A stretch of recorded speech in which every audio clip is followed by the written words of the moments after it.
Deuteronomy chapter 1. The command to leave Horeb. These are the words Moses spoke to all Israel in the wilderness, east of the Jordan, that is, in the Arabah, opposite Sup, between Paran and Tophel, Laban and Hazeroth and Dizahab. It takes 11 days to go from Horeb to Kadesh Barnea by the Mount Seir road. In the 40th year, on the first day of the 11th month, Moses proclaimed to the Israelites all that the Lord had commanded him concerning them. This was after he had defeated Sihon, king of the Amorites, who reigned in Heshbon, and at Edrei had defeated Og, king of Bashan, who reigned in Ashitaroth. East of the Jordan, in the territory of Moab, Moses began to expound this law, saying, The Lord our God said to us at Horeb, You have stayed long enough at this mountain. Break camp and advance into the hill country of the Amorites. Go to all the neighboring peoples in the Arabah, in the mountains, in the western foothills, and the Negev, and along the coast to the land of the Canaanites, and to Lebanon, as far as the great river, the Euphrates. See, I have given you this land. Go in and take possession of the land the Lord swore he would give to your fathers, to Abraham, Isaac, and Jacob, and to their descendants after them. The appointment of leaders. At that time I said to you, You are too heavy a burden for me to carry alone. The Lord your God has increased your numbers, so that today you are as numerous as the stars in the sky. May the Lord, the God of your ancestors, increase you 1,000 times and bless you, as he has promised. But how can I bear your problems and your burdens and your disputes all by myself? Choose some wise, understanding, and respected man from each of your tribes, and I will set them over you. You answered me, What you propose to do is good. So I took the leading man of your tribes, wise and respected man, and appointed them to authority over you, as commanders of thousands and of hundreds, of fifties and of tens, and as tribal officials. And I charged your judges at that time, hear the disputes between your people and judge fairly, whether the case is between two Israelites or between an Israelite and a foreigner residing among you. Do not show partiality in judging. Hear both small and great alike. Not be afraid of anyone, for judgment belongs to God. Bring me any case too hard for you, and I will hear it. And at that time I told you everything we were to do. Spies sent out. Then, as the Lord our God commanded us, we set out from Horeb and went toward the hill country of the Amorites through all the vast and dreadful wilderness that you have seen. And so we reached Kadesh Barnea. Then I said to you, You have reached the hill country of the Amorites, which the Lord our God is giving us. See, the Lord your God has given you the land. Go up and take possession of it as the Lord, the God of your ancestors, told you. Do not be afraid, do not be discouraged. Then all of you came to me and said, Let us send men ahead to spy out the land for us, and bring back a report about the roads we are to take and the towns we will come to. The idea seemed good to me, so I selected 12 of you, one man from each tribe. They left and went up into the hill country and came to the valley of Eshcol, and explored it. Taking with them some of the fruit of the land, they brought it down to us and reported, It is a good land that the Lord our God is giving us. Rebellion against the Lord. But you were unwilling to go up. You rebelled against the command of the Lord your God. You grumbled in your tents and said, The Lord hates us. So he brought us out of Egypt to deliver us into the hands of the Amorites to destroy us.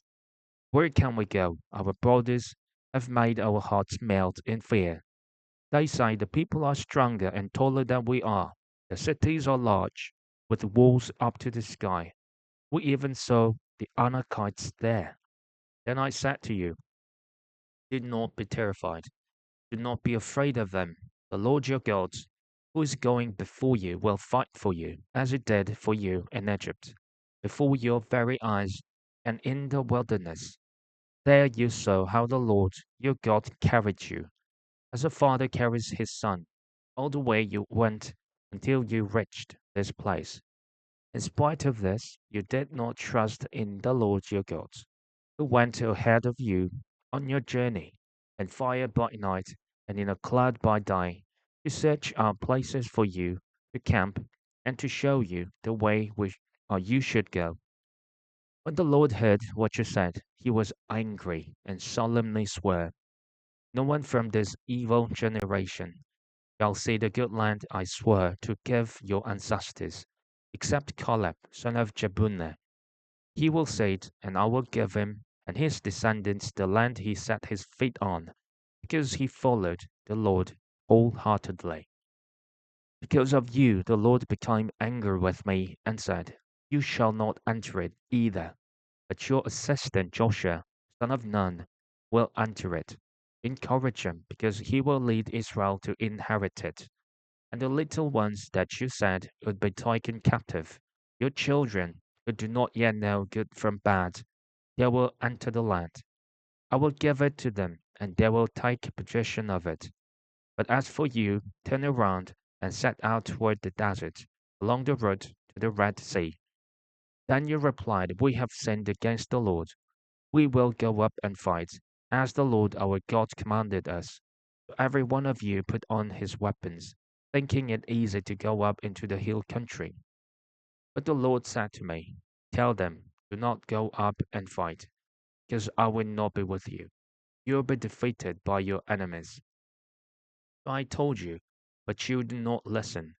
You rebelled against the Lord's command, and in your arrogance you marched up into the hill country. The Amorites who lived in those hills came out against you. They chased you like a swarm of bees and beat you down from Seir all the way to Hormah. You came back and wept before the Lord, but he paid no attention to your weeping and turned a deaf ear to you. So you stayed in Kadesh many days, all the time spent there. Deuteronomy chapter 2. Wanderings in the wilderness. Then we turned back and set out toward the wilderness along the road to the Red Sea, as the Lord had directed me. For a long time we made our way around the hill country of Seir. Then the Lord said to me, you have made your way around this hill country long enough. Now turn north. Give the people these orders. You are to about you are about to pass through the territory of your relatives, the descendants of Esau, who live in Seir. They will be afraid of you, but be very careful. Do not provoke them to war, for I will not give you any of their land, not even enough to put your foot on.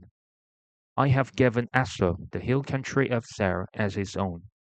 You are to pay them in silver for the food you eat and the water for you drink.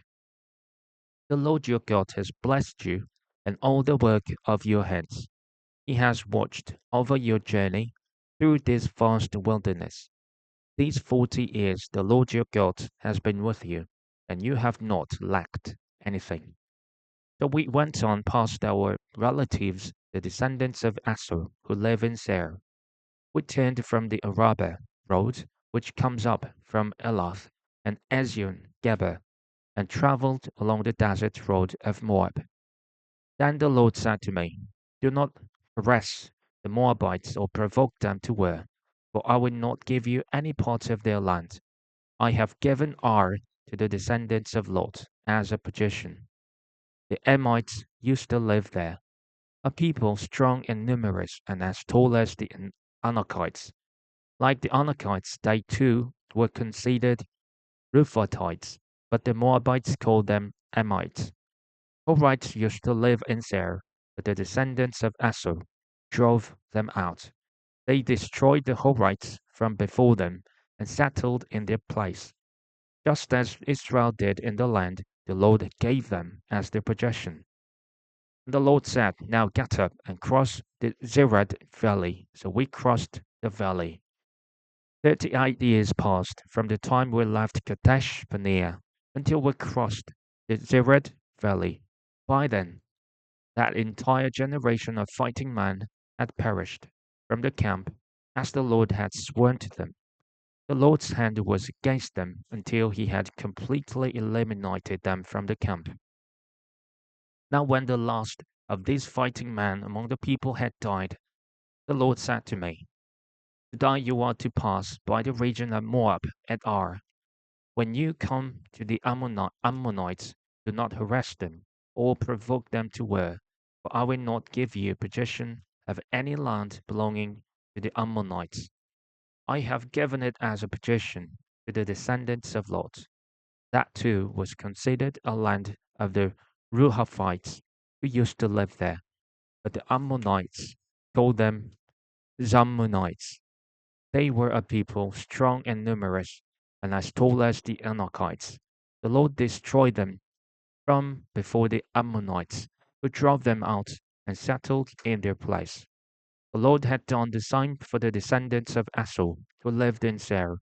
When he destroyed the Horites from before them, they drove them out and have lived in their place till this day. And as for the Avites who lived in villages as far as Gaza, the Caphtorites coming out from Caphtor destroyed them and settled in their place. The feet of Sihon, king of Heshbon, set out now and crossed the Arnon Gorge. See, I have given into your hand Sihon, the Amorites, king of Heshbon and his country. Begin to take possession of it and engage him in battle. This very day I will begin to put the terror and fear of you on all the nations under heaven. They will hear reports of you and will tremble and be in anguish because of you. From the desert of Kedemoth I sent messengers to Sihon, king of Heshbon, offering peace and saying, "Let us pass through your country. We will stay on the main roads. We will not turn aside to the right or to the left. Sell us food to eat and water to drink for their price in silver. Only let us pass through on foot, as the descendants of Esau, who lived in Seir, and the Moabites, who live in Ar, did for us, until we cross the Jordan into the land the Lord our God is giving us." But Sihon, king of Heshbon, refused to let us pass through. For the Lord your God had made his spirit stubborn and his heart obstinate, in order to give him into your hands, as he has now done. The Lord said to me, "See, I have begun to deliver Sihon and his country over to you. Now begin to conquer and possess his land." When Sihon and all his army came out to meet us in battle at Jahaz, the Lord our God delivered him over to us, and we struck him down, together with his sons and his whole army. At that time, we took all his towns and completely destroyed them, men, women, and children. We left no survivors, but the livestock and the plunder from the towns we had captured we carried off for ourselves. From Aroer, on the rim of the Arnon Gorge, and from the town in the gorge, even as far as Gilead, not one town was too strong for us. The Lord our God gave us all of them. But in accordance with the command of the Lord our God, you did not encroach on any of the land of the Ammonites, neither the land along the course of the Jabbok, nor that around the towns in the hills.